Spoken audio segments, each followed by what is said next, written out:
আমার এই চকলেটের ঝুলি খোলা দেখেই বুঝতে পেরে গেছো যে আমি 25 ডিসেম্বরের ব্লগ তোমাদের সাথে শেয়ার করতে চলে এসেছি। Hello everyone, welcome back to my another mini blog. বেশ কিছুদিন পর তোমাদের সাথে ব্লগ আমি শেয়ার করছি। প্রত্যেক বছরের মতো এই বছরও মা আমার ঠিক চুপি চুপি এই জিনিসগুলো রেখে দিয়ে চলে গেছিলো। তখন আমি ঘুমাচ্ছিলাম, আর আমি ঘুমালে না একদম পুরো কাদা, কিচ্ছু টের পাই না জানো তো। এখন বিশেষ করে, আগে যেমন ঘুম আমার ভীষণ পাতলা ছিল। যাই হোক, তো এই এত কিছু তো আমি সকাল সকাল পেয়ে ভীষণ খুশি। তারপর হঠাৎ একটা চোখ গেছে যে পাশে একটা ইয়েলো মোজাতে এটা কি রয়েছে। এটা তো আমার 1 নম্বর মোজার বদলে পুটলি পেয়েছি। 2 নম্বর মোজাতে কি আছে দেখি তো।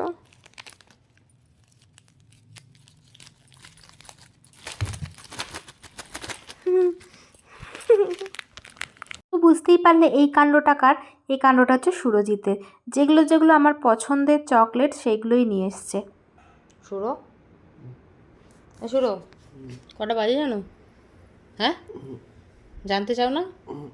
কি বলছো, জানতে চাও না? 11টা 43 বাজে। এই না রে, 12টা বাজে। এই তুমি যা সান্তা ক্লাসের থেকে পেয়েছো সব নিয়ে চলে যাবো কিন্তু, দেখবি? এই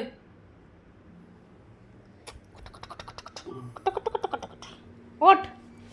ওকে আমি ফ্লন্ট করছি ঠিকই যে ও 12টায় উঠেছে, কিন্তু আমিও কিন্তু 11:30তেই ঘুম থেকে উঠেছিলাম। আর উঠেই আমরা ফ্রেশ হয়ে স্নান ধান কমপ্লিট করে বসে গেছি খাওয়া দাওয়া করতে। আর এখানে হচ্ছে আমরা খাচ্ছি আজকে চিকেন। আর অ্যাজ ইউজুয়াল আমি কার্টুন দেখতে দেখতেই খাবার খাই। বলো তো দেখি কী কার্টুন হচ্ছে। এখন তোমরা দেখলেই বুঝতে পেরে যাবে যে এটা কী কার্টুন এটা কি চলছিল। খাচ্ছিস? আচার? কিসের আচার এটা? ছাদেও রোদ নেই।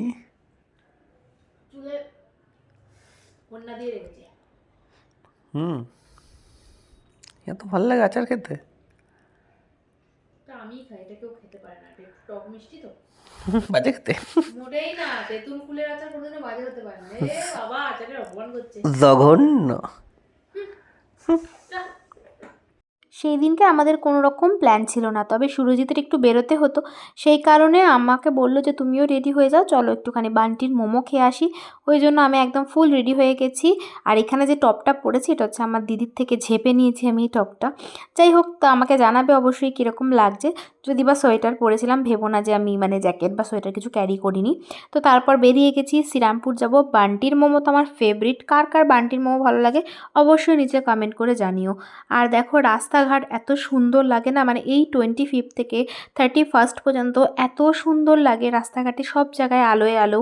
মানে এটা খুব ভালো লাগে আমার দেখতে। আমরা 22 তারিখ মানে 22শে ডিসেম্বর পার্ক স্ট্রিট গিয়েছিলাম একটু খাওয়া দাওয়া করতে। সেটার ব্লগ তোমাদের সাথে শেয়ার করা হয়নি, তবে ওটার ব্লগও শেয়ার করব। তো ভাবলাম আগে তোমাদের 25-এ কী করেছি সেটা শেয়ার করে নিই। তো আমরা চলে এসেছি হচ্ছে বান্টির মোমোর দোকানের সামনে। সেদিনকে না বেশ ভিড় ছিল জানো তো। আমরা বসার সিটও মানে পেয়েছি প্রায় 10 মিনিট পর।